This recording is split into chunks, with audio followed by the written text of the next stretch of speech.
नमस्कार दोस्तों, स्वागत है आप सभी का आपके अपने YouTube चैनल ग्रिप नॉलेज में। दोस्तों, अभी हम लोगों ने इतिहास के कुछ महत्वपूर्ण वन लाइनर प्रश्न देखे थे। अभी हम उसके आगे कुछ और प्रश्न देखेंगे। तो चलिए शुरू करते हैं दोस्तों। पहला प्रश्न रहेगा दोस्तों, नटराज की मूर्तियां हैं चोल काल की। अगला प्रश्न है दोस्तों, राष्ट्रकूट वंश का संस्थापक था दंती दुर्ग। अगला प्रश्न है दोस्तों, राष्ट्रकूट वंश की राजधानी थी मान्यखेट।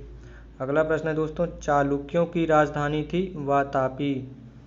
नेक्स्ट पॉइंट रहेगा दोस्तों, कल्याणी के चालुक्य वंश की स्थापना किया था तैलभ द्वितीय ने। चोल वंश का अंतिम राजा था राजेंद्र III। भारत में प्रथम बार सैनिक शासन व्यवहार में लाया था ग्रीकों ने।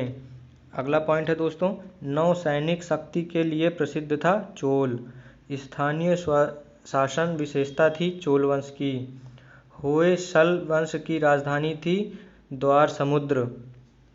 अगला पॉइंट है दोस्तों, हुड़ों का आक्रमण हुआ तोरमाड़ में। सैयद वंश का संस्थापक था खिज्र खां। सैयद वंश का अंतिम शासक था अलाउद्दीन आलम शाह।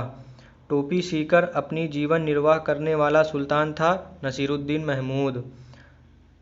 वराहमिहिर थे खगोलविद। अगला पॉइंट है दोस्तों, संगम युग का महान शासक करिकाल था। संगम का तात्पर्य है कलियों की गोष्ठी। अगला प्रश्न है दोस्तों, प्रथम एवं तृतीय संगम हुआ था मदुरई में। अगला प्रश्न है दोस्तों, द्वितीय संगम हुआ था कपाटपुरम अलवै में।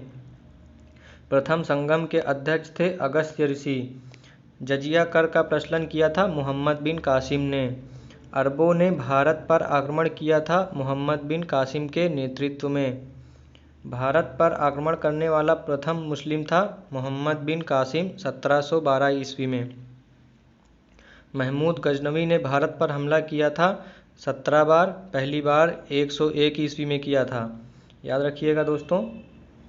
अगला प्रश्न है, 1191 ईस्वी की तराइन के प्रथम युद्ध में पृथ्वीराज चौहान ने हराया था मोहम्मद गोरी को। 1192 की तराइन के द्वितीय युद्ध में मोहम्मद गोरी ने हराया था पृथ्वीराज को। अगला प्रश्न है दोस्तों, 1025 में सोमनाथ मंदिर को लूटा गया था महमूद गजनवी द्वारा। मोहम्मद बिन तुगलक अपनी राजधानी को दिल्ली से कहाँ ले गया, तो दौलताबाद ले गया। तैमूर लंग ने भारत पर आक्रमण किया था 1398 ईस्वी में नसीरुद्दीन महमूद के काल में।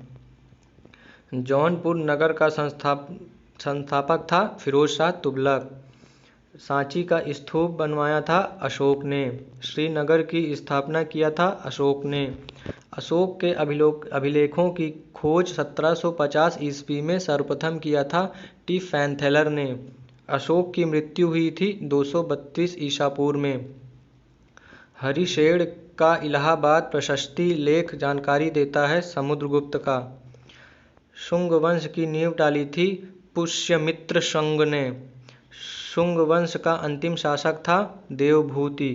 भारतीय सीमा में प्रवेश करने वाला प्रथम यवन शासक था डेमेट्रियस प्रथम। पुष्यमित्र शुंग ने अश्वमेध यज्ञ कराया था, 2 यज्ञ कराए थे। सातवाहन वंश स्थापना की थी सिमुक ने। 10 राज्य युद्ध, 10 राजाओं का युद्ध जिसे कहा जाता है, लड़ा गया परुष्णी रावी नदी के तट पर। भारत में सर्वप्रथम सोने के सिक्के जारी किए हिंद यूनानियों ने। शुद्ध सोने के सिक्के चलाए कुषाणों ने। सर्वाधिक स्वर्ण मुद्राएं जारी हुई गुप्त काल में। सीसा का सिक्का चलवाया था सातवाहनों ने। रुपये का सिक्का भारत में पहली बार ढाला गया शेर शाह सूरी के शासनकाल में। कुषाण वंश के संस्थापक थे कुजुल कडफिसेस। अगला पॉइंट है दोस्तों, बुद्ध की खड़ी प्रतिमा बनी कुषाण काल में। कुषाण वंश का प्रसिद्ध शासक था कनिष्क। कनिष्क की पहली राजधानी थी पुरुषपुर। कनिष्क की दूसरी राजधानी थी मथुरा। अगला प्रश्न है दोस्तों, शक संवत चलाया गया कनिष्क ने 78 ईस्वी में। अगला प्रश्न है दोस्तों, दशमलव प्रणाली का जन्म हुआ गुप्त काल में।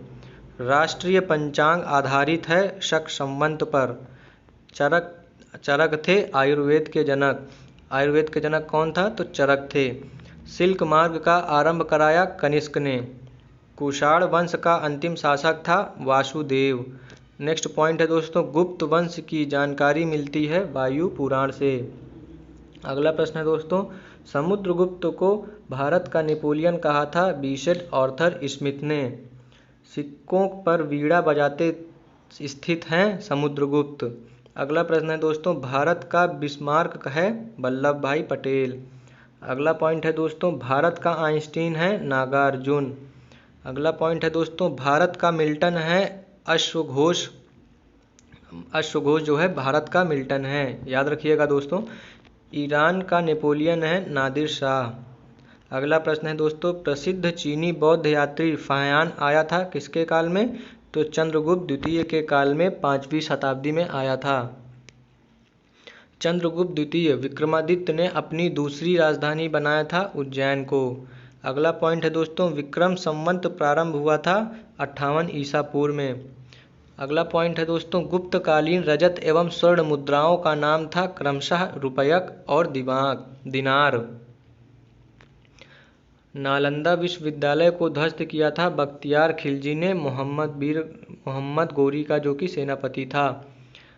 धन्यवाद दोस्तों। अगर आपको यह वीडियो पसंद आई हो तो लाइक शेयर कर दीजिएगा और चैनल को सब्सक्राइब कर दीजिएगा। नमस्कार।